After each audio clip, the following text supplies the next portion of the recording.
Alors, dans cette vidéo, je vais corriger l'application 5 du cours et vous donner un peu de détails sur ce paragraphe. Donc, dans le paragraphe prédiction de l'état d'équilibre, en fait, je vais vous donner des outils, enfin un outil, qui va permettre de prédire l'état d'équilibre d'un système. C'est-à-dire que jusque-là, on vous disait soit la réaction est totale, donc vous arriviez à déterminer le réactif limitant et à déterminer la composition du système, soit dans l'application précédente, je vous ai donné la pression finale à l'équilibre.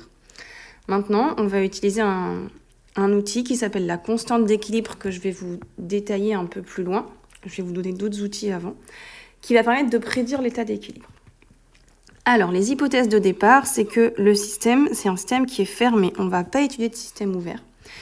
Et ensuite, on va étudier que des transformations chimiques qui sont modélisées par des réactions uniques. C'est-à-dire que je ne vais pas vous donner des transformations qui sont modélisées par plusieurs réactions. Ça, c'est pas du tout au programme. Alors, donc l'outil dont je vous parlais, c'est les activités. L'activité chimique d'une espèce chimique, c'est une grandeur qui est intensive et qui est sans dimension. Donc, si vous regardez partout, là, 1, c'est adimensionné. Ici, vous avez pression sur pression, pression sur pression, fraction molaire adimensionnée, 1, concentration sur concentration. Donc, c'est que des grandeurs qui sont adimensionnées. Faut pas que vous essayiez de comprendre exactement ce que représentent ces grandeurs parce que c'est pas tout à fait à votre niveau de comprendre en détail ce que représente l'activité. Mais globalement, si vous voulez vraiment une idée générale, c'est ce que je vous ai mis là.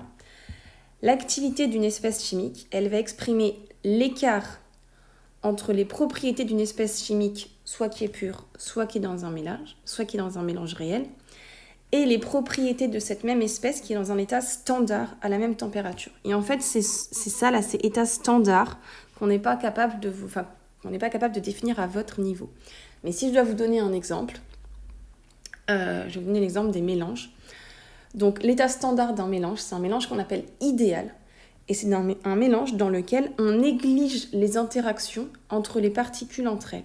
Chose qui n'est absolument pas vraie dans la réalité. Dans la réalité, les molécules dans un mélange, elles ont des interactions physiques entre elles.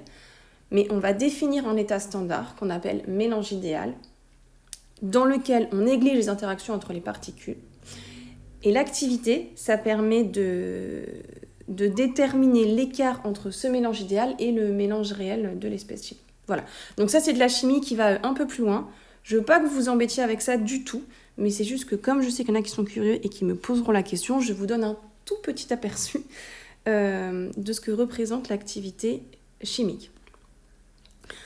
Donc, apprenez les formules qui sont là. En fait, ce tableau-là, vous devez le connaître par cœur. Et les activités, prenez-le comme un outil. En fait, ça va être utile pour les quotients réactionnels, pour exprimer les quotients réactionnels et la constante d'équilibre. Donc, l'activité 5, je voulais vraiment juste que vous appropriez le tableau au-dessus et que vous écriviez les activités chimiques de chacune des espèces.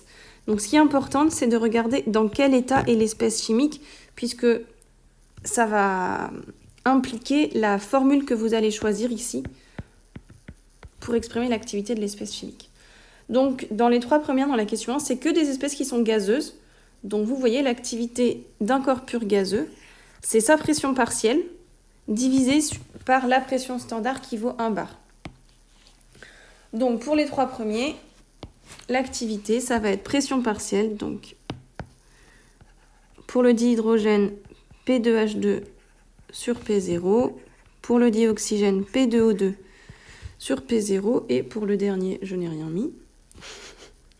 P2H2O, donc activité de H2O, ça va être pression partielle de l'eau, donc sous forme vapeur bien sûr, divisé par P0. Ensuite, dans la question 2, vous voyez que CH3COOH, CH3CO- et H3O+, sont des espèces aqueuses. Donc, ce sont des solutés dans une solution diluée. Donc, la formule qu'il va falloir prendre, c'est celle pour les solutés. Tandis que l'eau, elle est à l'état liquide, c'est parce que c'est le solvant, en fait, de la solution. Donc pour l'eau, ça va être facile. Son activité, ça va être égal à 1.